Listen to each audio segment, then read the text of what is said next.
Welcome to this week's Crypto Roundup. In today's recap, we dive into the brewing clash between Aave and Polygon over a controversial yield proposal, explore editorial tensions at CoinDesk regarding an article involving Justin Sun, and cover a major court decision allowing Coinbase to delist wrapped Bitcoin despite a $1 billion lawsuit. We'll also discuss the Senate's decision to cancel Caroline Crenshaw's SEC reconfirmation vote, FTX's timeline for distributing recovered funds to creditors, and Ethena Labs' new stablecoin launch, as well as its partnership with Trump's World Liberty Financial. Plus, we'll unpack the dramatic effects of the PENGU token airdrop on Pudgy Penguins NFTs, highlight MicroStrategy's Milestone Nasdaq 100 inclusion, and touch on major blockchain launches from Sonic Labs, Kraken, and Deutsche Bank. Thanks for tuning in to the weekly news recap. Let's begin.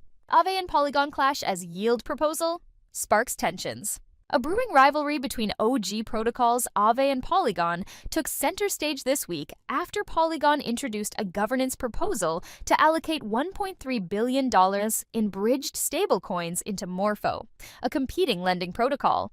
The plan aimed to generate $70 million in annual yield, but faced sharp criticism over potential risks and competitive implications. Marc Zeller of the Aave Chan Initiative responded with a proposal urging Aave to disengage from Polygon.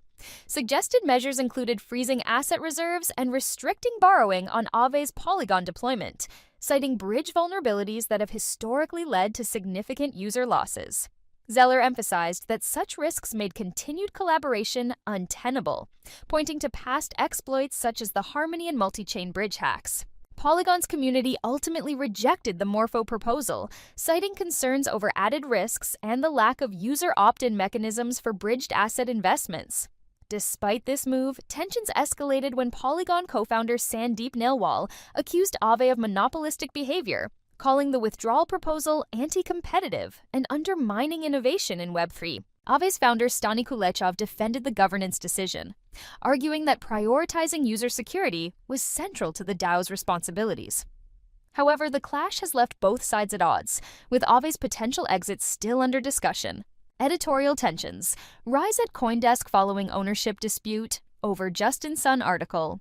According to a report by Fortune, crypto news outlet CoinDesk is grappling with internal tensions after its new owner, crypto exchange Bullish, reportedly pressured the publication to remove a controversial article about Tron founder Justin Sun.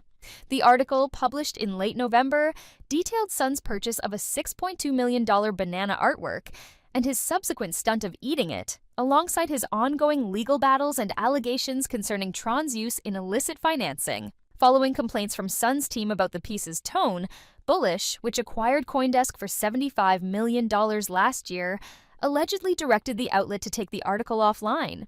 The move led to protests from CoinDesk journalists, who raised concerns about editorial independence during a meeting with Bullish CEO Tom Farley and CoinDesk CEO Sarah Strataberta. While the article was removed from CoinDesk's site, it remains available through Yahoo News syndication.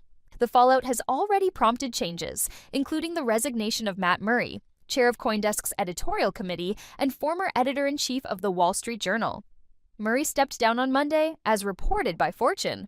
His exit comes amidst Bullish's announcement of a planned initial public offering, further complicating CoinDesk's operational dynamics under its new ownership.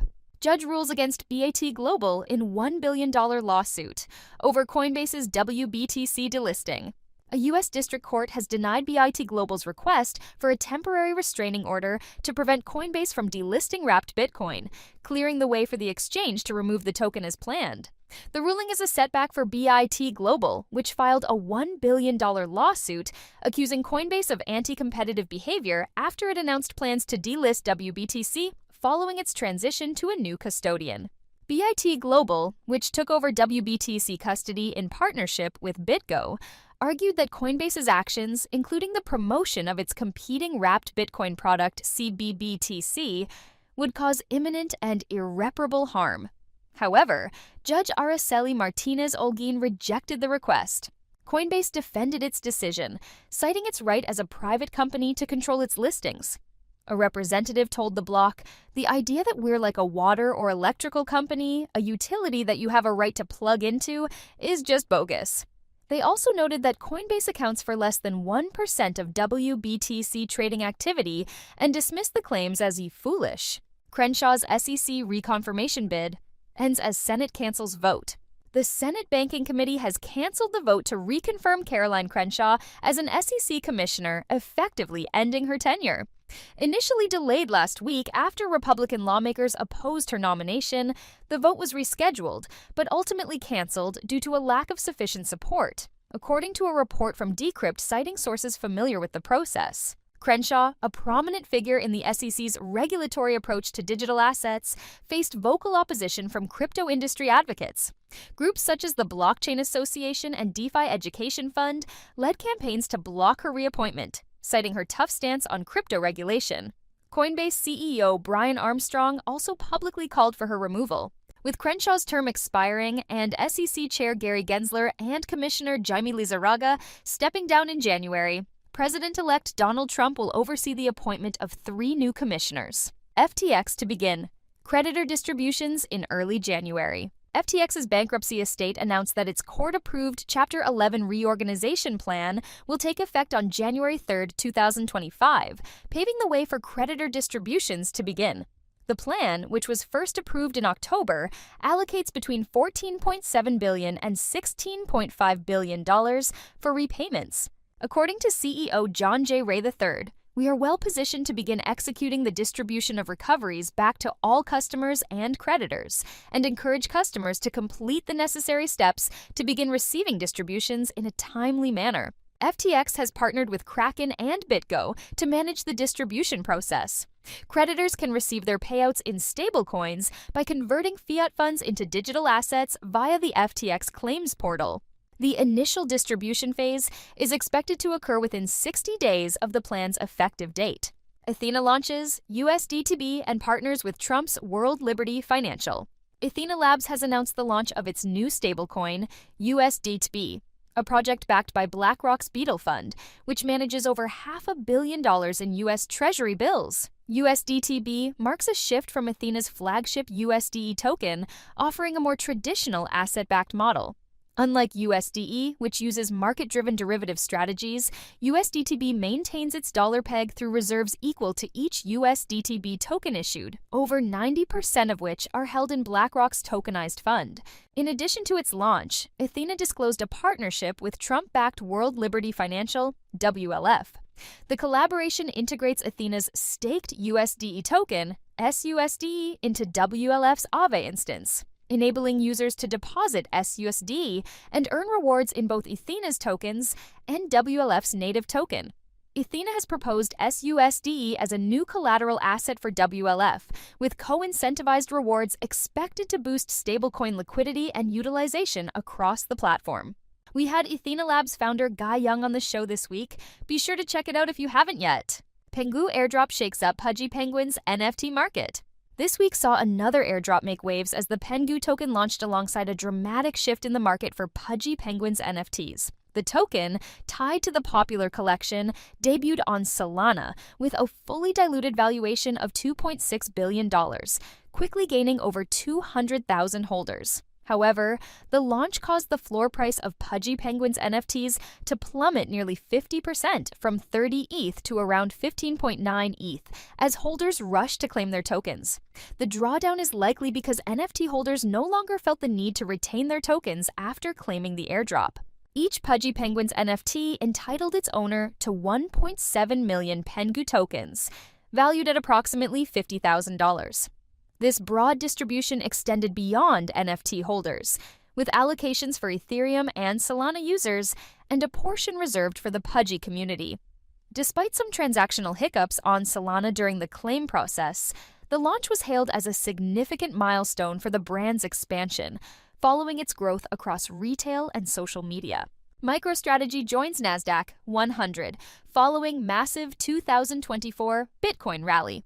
This week saw another milestone for MicroStrategy, as the company was announced as a new member of the Nasdaq 100 index, effective December 23rd.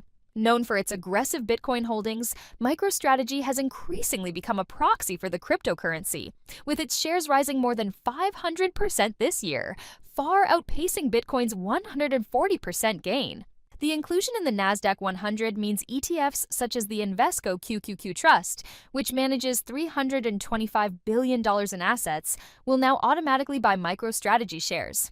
Economist Alex Kruger, speaking on this week's Bits and Bips podcast, described the ripple effect of this addition.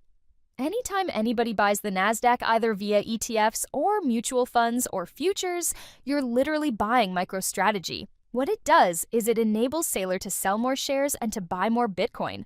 It's simple math. Kruger added that this dynamic could reverse under extreme market conditions, potentially creating a self-fulfilling cycle.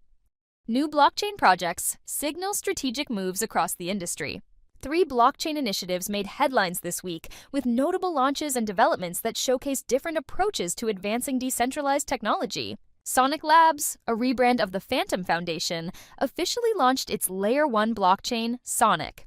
The new network is compatible with the Ethereum virtual machine and introduces features like faster transaction finality and a fee monetization model that allocates up to 90% of application-generated fees to developers. Sonic also announced a token airdrop of 190 million S tokens, valued at approximately 232 million, available on a 1.1 basis to holders of the Phantom blockchain's native token, FTM. The initiative aims to attract developers and users by providing financial incentives and a familiar development environment. In addition, crypto exchange Kraken launched its Layer 2 blockchain Inc., built using Optimism's Superchain technology.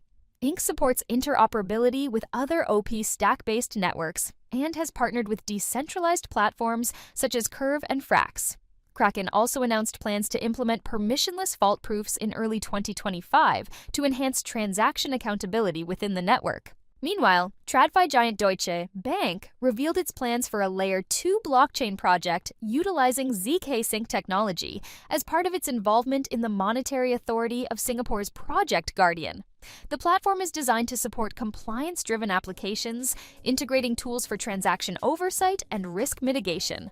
A minimum viable product is expected to launch in 2025, pending regulatory approval. And that's all. Thanks so much for joining us today. If you enjoyed this recap, go to unchainedcrypto.substack.com, that is unchainedcrypto.substack.com, and sign up for our free newsletter so that you can stay up to date with the latest in crypto. Unchained is produced by Laura Shin, with help from Matt Pilchard, Juan Aranovich, Megan Gavis, Pam Majumdar, and Margaret Correa. The weekly recap was written by Juan Aranovich and edited by Nelson Wang. Thanks for listening!